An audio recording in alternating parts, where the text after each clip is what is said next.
Oke, sekarang Mimin akan membahas 5 organisasi One Piece yang bekerja untuk Gorosei. Sebelum itu, saya akan menjelaskan salah satu bukti kedahsyatan dari para Gorosei adalah bagaimana beberapa organisasi besar dan kuat bekerja di bawah kendali mereka.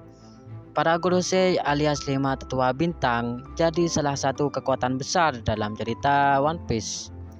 Mereka menjadi penguasa dan juga kekuatan yang menyeimbangkan dunia. Keberadaan para Gorosei tersebut masih jadi misteri hingga sekarang. Masih belum diketahui sudah berapa lama mereka ada atau sudah berapa lama mereka berkuasa. Berbicara mengenai kekuasaan, para Gorosei tersebut diketahui memiliki beberapa organisasi atau kelompok yang bekerja di bawah perintah mereka. Para organisasi tersebut menjadi kepanjangan tangan atau anak buah dari para Gorosei tersebut.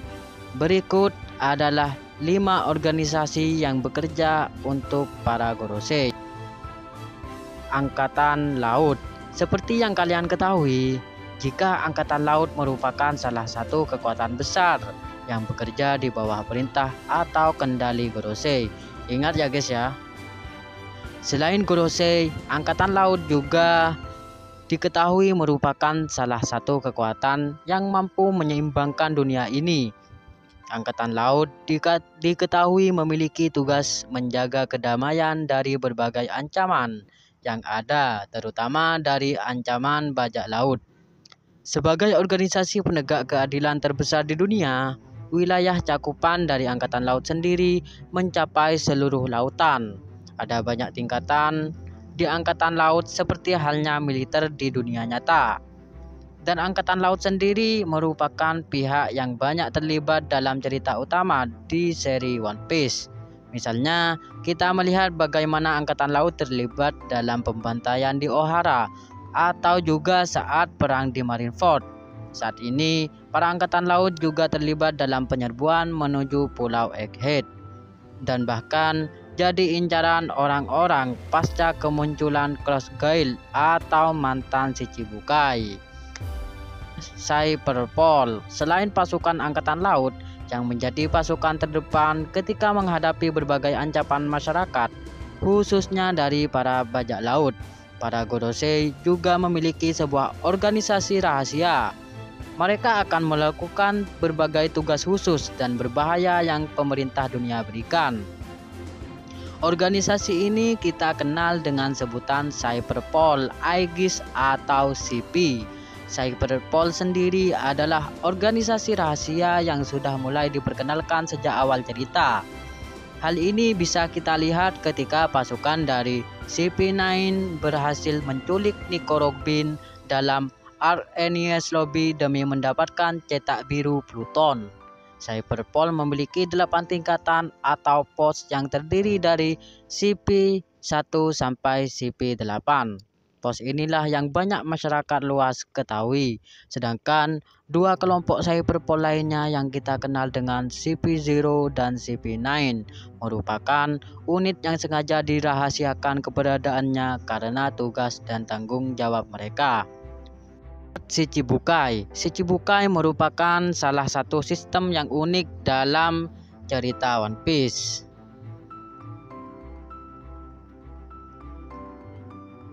4. Shichibukai.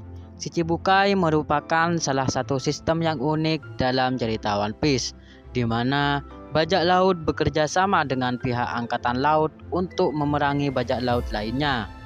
Para bajak laut yang dianggap kuat kemudian akan diajak. Para bajak laut yang dianggap kuat kemudian akan diajak untuk bergabung oleh Gorosei untuk kemudian menjadi bagian dari mendapatkan perlindungan hukum. Para bajak laut yang dianggap kuat kemudian akan diajak untuk bergabung oleh Gorosei untuk kemudian menjadi bagian dari Shichibukai tersebut. Dengan imbalan, mereka akan mendapatkan perlindungan hukum. Meskipun begitu, para Shichibukai tersebut harus bersedia untuk membantu Angkatan Laut atau menuruti perintah Gorosei. Contohnya adalah ketika mereka semua dipanggil demi menghadapi seluruh armada dari Whitebeard. Contohnya adalah ketika mereka semua dipanggil demi menghadapi seluruh armada dari Whitebeard atau Shirohige. Sistem Shichibukai sendiri dianggap terlalu banyak menyebarkan ancaman dan kemudian diganti dengan SSG atau Special Science Group yang dipimpin oleh Vegapunk. Holy Knight. Holy Knight adalah organisasi kuat baru yang bekerja di bawah perintah Gorosei.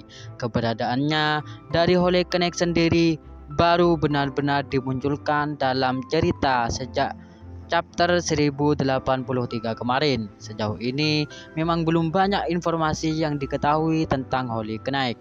Namun dalam ceritanya dijelaskan bahwa mereka dianggap sebagai penegak hukum dari Mary Jesse. Para Holy Knight tersebut memiliki posisi yang tinggi, di mana bahkan mereka mengambil alih kasus upaya pembunuhan Saint Carlos dari Akainu.